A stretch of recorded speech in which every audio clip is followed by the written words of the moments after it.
రాజ్యం దేహి ధనం దేహి సర్వకామాంచ దేహి మే.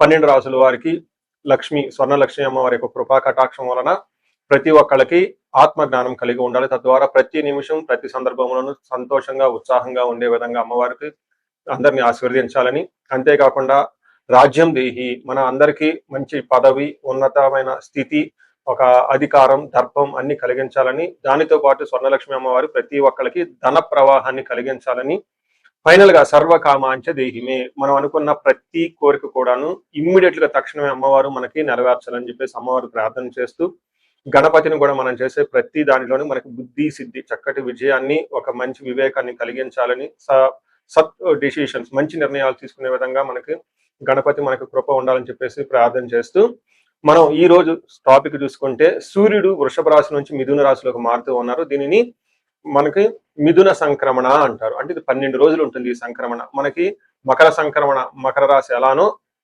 ప్రతి నెల ఒక్కొక్క సంక్రమణ వస్తుంది. ఇప్పుడు రాబోయే సంక్రమణ మిథున సంక్రమణ అంటారు. ఇది 30 రోజులు ఉంటుంది. 15వ తారీఖు జూన్ నుంచి జూలై 15 వరకు ఉంటుంది. ఈ 15 రోజులు సూర్యుడు మిథున రాశిలో ఉండటం వలన ఏం జరుగుతుంది 12 రాశుల వారికి అని తెలుసుకున్నాం.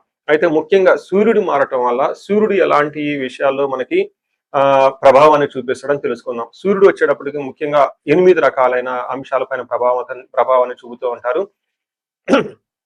ఒకటి అందరూ బాగా గుర్తుపెట్టుకోవాల్సింది ఏంటంటే సూర్యుడు ఆత్మకారక అంటారు. అంటే మనకి సెల్ఫ్ కాన్ఫిడెన్స్ మనకి కావాలన్నా, స్ట్రెంగ్త్, సోల్, ఆత్మబలం ఉండాలి కానీ సూర్యుడు చక్కగా ఉండాలి. కాబట్టి సూర్యుడు ఆత్మకారకుడు. అలానే రాజ్యకారకుడు. ఒక పదవి రావాలన్నా, గవర్నమెంట్ అథారిటీ, అడ్మినిస్ట్రేషన్ పవర్ వీటన్ని రావాలన్నా కానీ సూర్యుడు మనకి స్ట్రాంగ్ గా ఉండాలి. అలానే పితృకారకుడు, father related elders, mentors, boss వీళ్ళందరినీ కూడా మనకి సూర్యుడే రిప్రజెంటేషన్ చేస్తూ ఉంటారు. యశస్సు, కీర్తి ప్రతిష్టలు, గుర్తింపు, కొంతమందికి గుర్తింపు ఉంటుంది ఏ పని చేసినా, కొంతమందికి ఏ పని చేసినా గుర్తింపు అనేది ఉండదు. ఈ గుర్తింపు లేకపోవడం కూడా కారణం కూడా సూర్యుడు వాళ్ళ జాతకంలో సరిగ్గా లేకపోవడం అని గమనించుకోవాలి. పదవి, అధికారం అంటే మీకు ఒక స్టేటస్, అంటే ఒక లేబుల్, మేనేజర్ నుంచి హైయర్ మేనేజర్, వైస్ ప్రెసిడెంట్, ఇలా ఒక్కొక్క లెవెల్ బై లెవెల్ ఎదుగుతూ ఉంటారు. అలాంటి పదవి, పొజిషన్ మీకు రావడానికి కూడా కారణం సూర్యుడు అని తెలుసుకోవాలి. అంతేకాకుండా అధికారం, పవర్, లీడర్షిప్, కమాండింగ్ పవర్, మీరు ఒక పని చెప్తే ఎదుటి వాళ్ళు చేయగల సామర్థ్యం అంతా కూడాను సూర్యుడు మెట్టే మీ జాతకంలో డిసైడ్ అవుతూ ఉంటుంది. తేజస్సు, ఆరోగ్యం, మంచి గ్లోరీ ఉంటుంది, మీకు ఎనర్జీ ఉండాలి, బ్రిలియన్స్, చాలా చక్కగా మీ ఫేస్ అంతా ఎప్పుడు కళగా ఉత్సాహంగా ఉండాలి. దానికి కూడా కారకుడు సూర్యుడు. ముఖ్యంగా లాస్ట్ లో ఆరోగ్య ప్రదాత, సూర్యుడిని ఆరోగ్యం ఇచ్చే వాళ్ళు అంటారు. ఎవరి జాతకంలో అయితే సూర్యుడు సరిగా ఉండరో వాళ్ళకి అనారోగ్యంతో బాధపడుతూ ఉంటారు. ఎవరికైతే సూర్యుడు చాలా జాగ్రత్తగా ఉచ్చ స్థానంలో ఉంటారో చక్కగా వాళ్ళకి హెల్తీగా ఉంటారు, ఫిజికల్ గా చాలా స్ట్రాంగ్ గా ఉంటారు, ఒక పవర్ వాళ్ళలా ఉంటుంది అని తెలుసుకోవాలి. ఇలా 8 రకాలైన ముఖ్యమైన కారకాలు ప్రతి ఒక్కళ్ళ జీవితంలో సూర్యుడు అనేది ప్రభావాన్ని చూపిస్తూ ఉంటారు. అయితే ఈ సూర్యుడు మిథున రాశిలో ఉండటం వల్ల ఇప్పటి వరకు మనం చెప్పుకున్న విషయాల్లో కొందరికి అనుకూలంగా ఉంటుంది, కొందరికి ప్రతికూలంగా ఉంటుంది. ఏ రాశులు వాళ్ళకి అనుకూలంగా ఉంటుంది, ఏ రాశులు వాళ్ళకి ప్రతికూలంగా ఉంటుందో మనం చూద్దాం. ముందుగా మనం మేషరాశి చూస్తే, మేషరాశి వాళ్ళకి 3వ స్థానంలో సూర్యుడు ఉన్నాడని చెప్పుకోవాలి. ఎప్పుడైతే సూర్యుడు 3వ స్థానంలో వెళ్ళారో మేషరాశి వాళ్ళకి చాలా మంచి టైం వస్తుందని గమనించుకోవాలి. ఏ విధంగా అంటే మేషరాశి వాళ్ళు జనరల్ గా ఈ ఏలినాటి శని యొక్క ప్రభావంతో బిగినింగ్ ఫస్ట్ స్టేజ్ లో ఉండటం తోటి మీరు అన్ని జాబులో పోగొట్టుకోవటం, డబ్బు పోగొట్టుకోవటం, అన్ని పోగొట్టుకునే పరిస్థితిలో ఉంటారు. చాలా ఇబ్బంది పడే పరిస్థితుల్లో ఎక్కువగా మేషరాశి వాళ్ళు ఉన్నారు. అయితే వాళ్ళకి ఇంకా అంత సీరియస్ గా ఏలినాటి శని ప్రభావం పడలేదు, కానీ బట్ చూసుకుంటే వాళ్ళు ఆ పొజిషన్ లో ఉన్నారు. బట్ ఈ టైంలో సూర్యుడు మీకు అనుకూలంగా ఉన్నారు, ఒక మంచి టైం అని మీరు గమనించుకోవాలి. 3వ స్థానంలో సూర్యుడు ఉంటే చాలా చాలా ఏమంటారు, మీకున్న కమ్యూనికేషన్ స్కిల్స్, మీకున్న ఎబిలిటీస్, మీకున్న రిస్క్ టేకింగ్ ఎబిలిటీస్, తర్వాత షార్ట్ ట్రావెల్ చేయటము, కమ్యూనికేషన్, మీడియా ఇలాంటి వాళ్ళకి చాలా అనుకూలంగా ఉంటుందని మీరు గమనించుకోవాలి.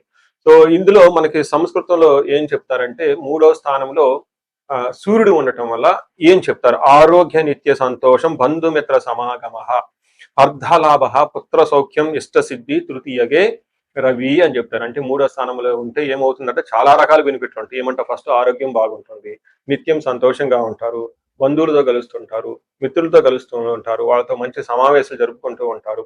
అర్ధలాభం అంటే ఐశ్వర్యవంతంగా ఉంటారు, పుత్రుల వల్ల చక్కగా కలిసి వస్తుంది, ఇష్ట సిద్ధి అనుకున్న పనులని చక్కగా చేసుకుంటూ ఉంటారు. ఇప్పటిదాకా మీకు ఏదైనా పనిలో సరిగ్గా జాబులో 2-3 రౌండ్లు వచ్చేసి ఆగిపోతూ ఉన్నా, లాస్ట్ రౌండ్ కి రాకుండా ఇబ్బంది పడిపోతున్నా, ఈ టైంలో చక్కగా మీకు ఫైనల్ రౌండ్ కి వెళ్ళిపోయేసి హెచ్ఆర్ అన్ని ముందుకు వచ్చే అవకాశం ఉంటుంది.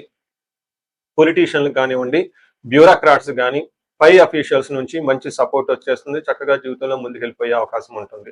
దీనితో పాటు అర్ధలాభం, ధనం విషయంలో ఇప్పటిదాకా మీకు ఎక్కడైనా ఇబ్బంది పడుతూ ఉంటే ధనం ఫ్లో వచ్చే అవకాశం ఉంటుంది.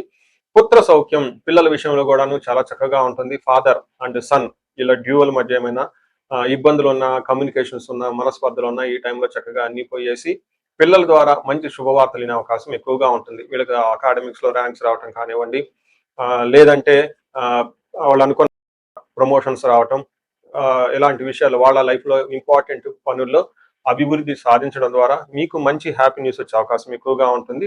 ఇష్టసిద్ధి, దాకా ఏదైనా అనుకున్న పనుల్లో స్టాగ్నేటెడ్ గా ఉండి లేకుంటే అన్ని వాయిదాలు పడుతూ ఉన్న పనులు కాస్త చక్కగా ఈ టైంలో జరిగి ముందుకెళ్ళిపోయే అవకాశం ఎక్కువ ఉందని గమనించుకోవాలి. ఇంకొక విషయంలో జాగ్రత్తగా ఉండవలసిన ఒక పాయింట్ ఏంటంటే ఫాదర్ విషయంలో కొంచెం జాగ్రత్తగా ఉండాలి. అలానే లాంగ్ ట్రావెల్ చేసేటప్పుడు కొంచెం చికాకులు వచ్చే అవకాశం ఎక్కువ ఉంటుంది కాబట్టి కొంచెం ప్లాన్డ్ గా లాంగ్ ట్రావెల్ చేస్తే బాగుంటుంది. సో ఇది మనకి ఈ మేషరాశి వాళ్ళకి సూర్యుడి వల్ల కలిగే చక్కటి ఒక పాజిటివ్ సైడ్, శుభ ఫలితాలు అని మనం చెప్పుకోవచ్చు. ఇప్పుడు నేను చెప్పబోయేది కామన్ గా 12 రాసుల వారికి పరిహారాల కింద ఉంటుందండి, ఇది గమనించుకోండి. ఎడిటర్ గారు మీరు ప్రతి రాసులకి బ్యాక్ అండ్ లో యాడ్ చేయండి మర్చిపోకుండా. మనం పరిహారాలు చూసుకుంటే సూర్యుడికి కొన్ని పరిహారాలు మీరు చేసుకునే పరిహారాలు కొన్ని ఉంటాయి. కొన్ని వచ్చేటప్పటికి బ్రాహ్మణ పండితులతో చేయించుకోవడం చాలా ముఖ్యం.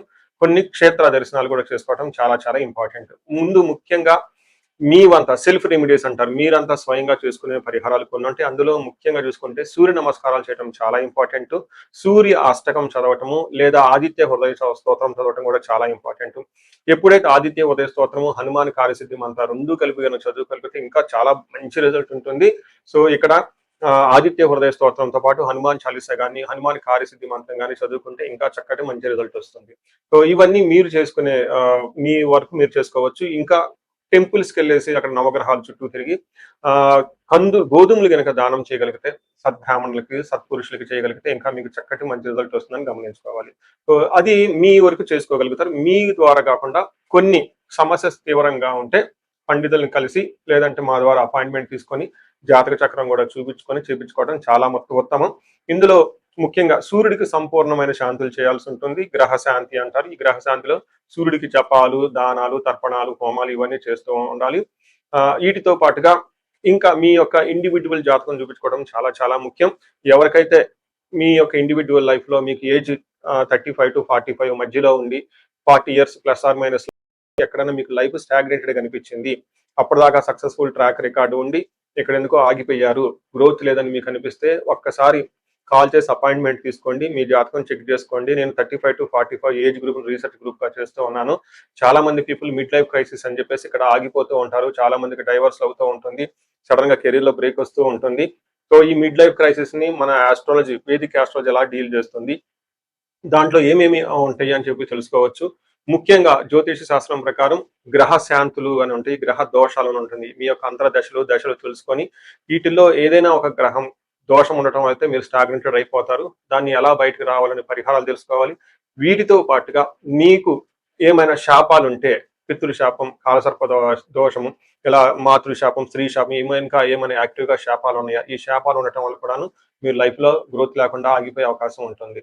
సో ఎవరికైనా సరే ఎలాంటి ప్రాబ్లం ఉన్నా, ధనానికి ఇబ్బంది పడిపోతూ ఉంటే స్వర్ణలక్ష్మి విశేష హోమం చేయించుకోండి.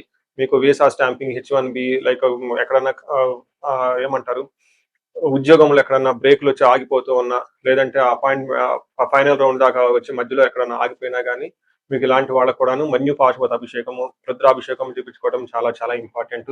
భార్యాభర్తల మధ్య గొడవలకు అన్యోన్య దాంపత్య పాశుపతం చూపించుకోవడం.